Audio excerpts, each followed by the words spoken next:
Here at Hockenheim, his commitment and determination to find the fastest line is as great as ever, even if he sometimes does go a bit too far.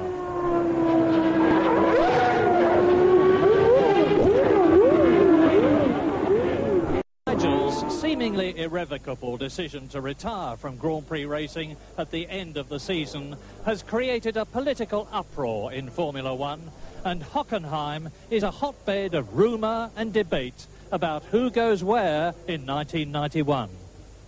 The key player is Ayrton Senna, whose McLaren contract expires this year.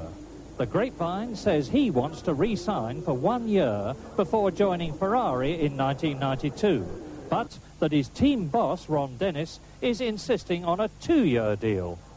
If Ron Dennis wins the Battle of Wills, Senna's problem will be compounded by Alain Prost's rumoured decision to retire from racing at the end of 1991. So it's an exquisite dilemma. But, meantime, who'll take Mansell's place as Alain Prost's Ferrari teammate? Tyrrell driver Jean Alesi is hot favourite, but Ken Tyrrell is said to have refused a £1.25 million cheque for Alesi's contract release, which is now the subject of litigation. But Jean's name has also been strongly linked with the Williams team. So, could Ferrari's new man be Ivan Capelli, a brilliant driver who's said to have become disenchanted with his place in the Leighton House team? He's certainly good enough for Ferrari. Well, time will tell. But here at today's German Grand Prix, the requirement of paramount importance is power. Power allied to a well-set-up car and transmitted through an efficient gearbox. Jonathan Palmer. With its slow second-gear chicanes and 200-mile-per-hour straights, the gearbox is going to get worked particularly hard at Hockenheim. Unlike a family car, the gear lever itself is on the right-hand side, with only tiny movements required when changing gear, largely because of lack of space. The car has 6 gears, arranged like a 5-speed road car, but with 6th straight back from 5th. In contrast, though, there is no synchromesh. It's like the old crash gearbox, and while that means the engine must be revved up to change down, gear changes are lightning fast. Movement from the gear lever is transferred down this shaft to the gearbox itself, situated between the engine and the back axle. Although much smaller and lighter than that of a family car, the main difference is that the gear cogs themselves can be changed individually. The maximum speed of the Formula One car in each gear is mighty impressive. At Hockenheim, that means spreading from 85 miles per hour in first to 200 in sixth. So when Murray talks about a second gear corner, that means around 100 miles per hour. Every circuit demands different top speeds in each gear, and this is achieved by changing the actual gear cogs, known as ratios. Everything we've talked about so far applies to every Grand Prix car except one, and that, of course, is the revolutionary Ferrari.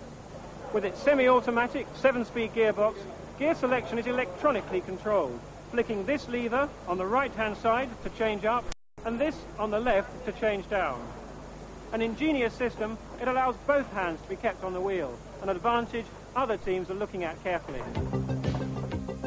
Halfway through the season, it looks as though either Alain Prost or Ayrton Senna will again be world champion. Only 2 points separate them, and they're both well clear of Gerhard Berger and the rest.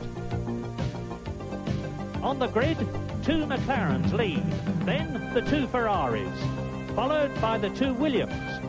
Nelson Piquet 7th, Jean Alesi 8th, the 2 Lolas 11th and 12th.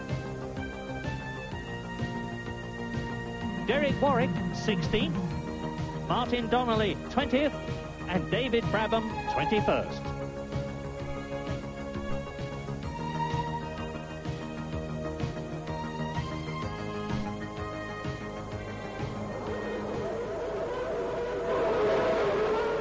And that's it. The German Grand Prix is on. Senna sprints away. Berger is behind him. And there is a collision. And it is Pirot who has gone off. And Philippe Alliot. And Alliot did exactly the same thing last year. Yes, and Stefano Modena was involved, has got away very slowly. Big bumping in the midfield there. Not a panic to get those cars good, and now back to the main field, out approaching the first chicane. They're out of the stadium, down the first straight, and this is a chance to sort them out. So 2 McLarens in the lead, followed by 2 Ferraris. They've gone off in grid formation, and 2 Williamses. So the first 3 rows all got away. And I can tell you that Pirro's car is still wedged up against the Armco on the start and finish straight. It's conceivable that they'll have to stop this race because there are still 3 course cars on the race. Philippe Alliot has got away, but meantime, as you can see, it's Senna leading Berger. Prost is in 3rd position. Mansell is in 4th position. The yellow flags are waving, and Pirro's car is still stuck there. Well, it would be ridiculous if they do have to stop the race. And get the field, there's plenty of room to get the field past for 1 lap. The car is only just the other side of the pit barrier, and really they should be able to remove that pretty easily. Anyway, back to Senna, who's now coming down straight into the stadium for the first time. Senna leads Berger, Prost leads Mansell, and we've got tremendous yellow flag waving. We're watching this across from opposite the pits. Well, this is frankly ridiculous. There are still 3 silver touring cars on the grid. They're hastily reversing out of the way. Pirro's car is still sticking out into the course. You'll see the flag marshals. There is Pirro's car, and it is Senna leading. Berger 2nd, Prost 3rd, Mansell 4th, Patrese 5th, Boutsen 6th, Piquet 7th, Nannini 8th, Jean Alesi is in 9th position, and that marshal with the flag is really taking his life in his hands, and poor Emanuele Pirro seems to be in real trouble. He's still in the car.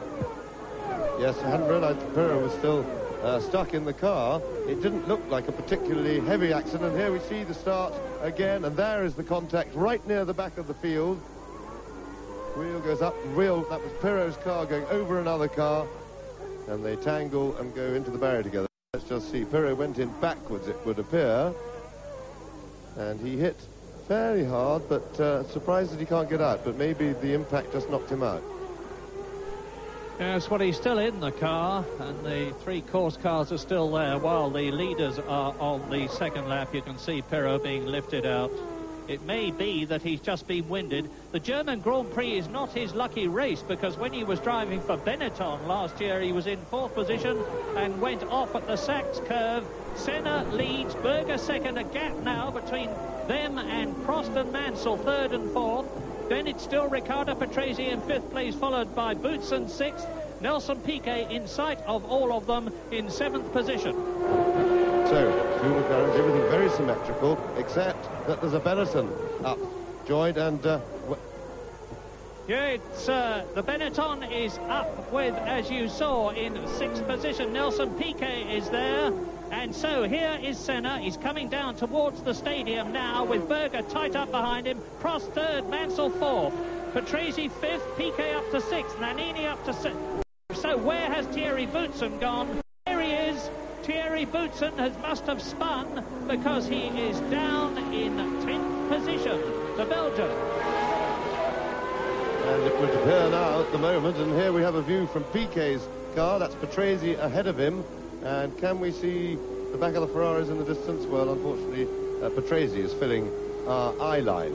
But it would appear that the McLarens are not going to be able to walk away or even edge away from the Ferraris at this stage of the race anyway, because the leading 4 are now evenly spaced and they're very much in line astern. And under braking, you see the Benetton close right up. And then Patrese gets on the power. The way he powers. Lap 8, you may be wondering if tyre changes are expected. Officially, they are not going to be coming in. But such is the heat and such is the pace and such will be the pressure that they may decide to do so. But I say again, as James has already said, that the 4 softer compound than the Benettons, and that may work to the advantage of Piquet and Nannini. Piquet, we're with him again, and he's going off. You can see, braking hard, going off at the chicane, up into the escape road, and he will certainly have lost at least 1 place, maybe more. Yes, and if you were looking then, you would have seen that his right front wheel was locked. He'd locked the front brakes, used braking effect. And let's see what he has to do about regaining the circuit. Well, he's gone up, he's overshot, he's into the tyre funnel. And Nelson Piquet will be losing a lot of time to get back to the circuit from there. And in fact, he's come round, he's fallen behind into the gap that was between Nannini and Bootson. So he's only one place, but he's lost a fair bit on the road. And Mansell, as you saw, has gone off on the chicane. It looked to me as though he was still rolling, and it also looks to me as though Prost is marginally closer to Gerhard Berger, but there's a long gap now. Is there going to be a new fourth-place man coming through? In which case it would be Riccardo Patrese. But Prost is started. There's the blue flags waving in the background, and Mansell is touring. Mansell is touring. Patrese goes through. Nannini is right behind Patrese, and Nigel Mansell, I can't see anything wrong with the car. It may just have been a spin, and he's getting his momentum back. Yeah, but he was back. Here we are. Now we can see again what happened to Mansell. He went wide over the curb. That's not very good for modern Formula One cars. Their under trays are very much part of the aerodynamics. And I would think he must have done some damage to the car. More, and Berger going into the pits, and there